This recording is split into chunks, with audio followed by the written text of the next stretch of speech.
Analisa Falas. Analisa Falas.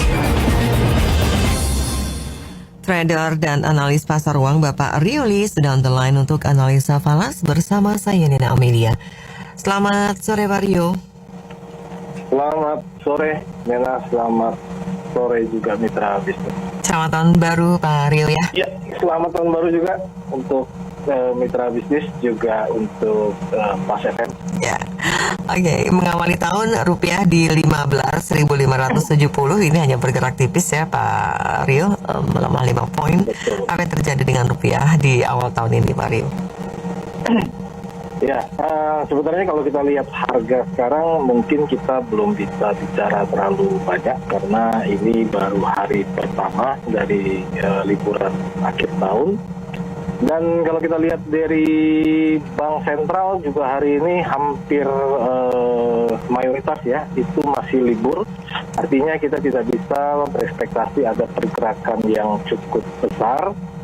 Namun di luar daripada itu kalau kita coba melihat rupiah kita hari ini bergerak juga tipis ya 0,05% atau sedikit melemah.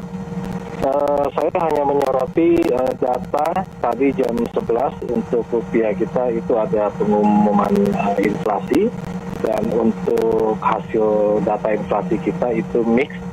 Untuk year on year-nya turun tipis, kemudian monthly-nya itu ada kenaikan cukup lumayan, tapi ini belum bisa menunjukkan apa-apa karena kita semua tahu bahwa untuk man-on-man ini ada liburan ya, jadi belanja pasti banyak, ada kenaikan harga.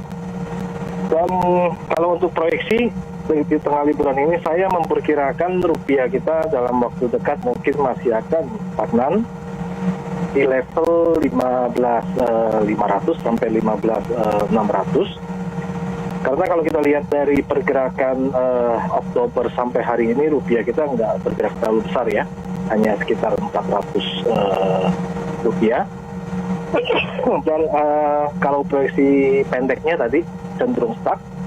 Kemudian untuk jangka menengahnya saya memperkirakan rupiah kita punya potensi untuk menguat. Apa dasarnya?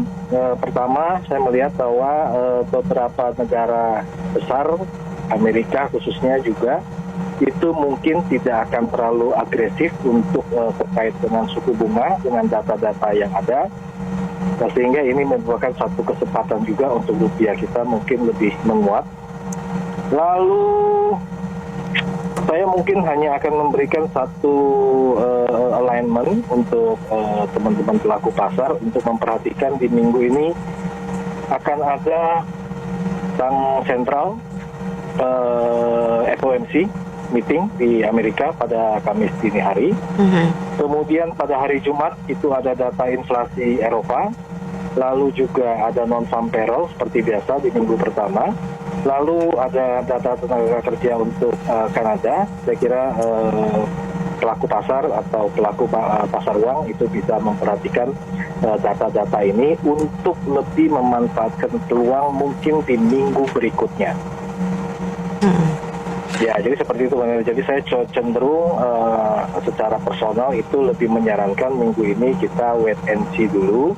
Namun kalau misalnya mau dimanfaatkan peluang, rekomendasi kalau untuk rupiah adalah tadi angka 15.600 sampai dengan 15.500 dan mungkin akan bergerak di situ-situ aja. Dan selanjutnya kalau untuk mata uang asing yang lainnya bisa memperhatikan beberapa data yang akan dirilis minggu ini. Oke, jadi lebih baik banyak menahan diri dulu di awal perdagangan ya. Pak Rio, terima kasih waktu dan analisanya. Sukses untuk Anda. Ya, terima kasih. Trader dan analis pasar uang Rioli untuk analisa falas Nina Amelia.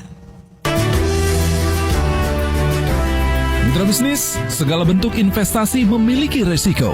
Untuk itu mitra bisnis, pahami resikonya sebelum berinvestasi. Jadilah investor yang bijak.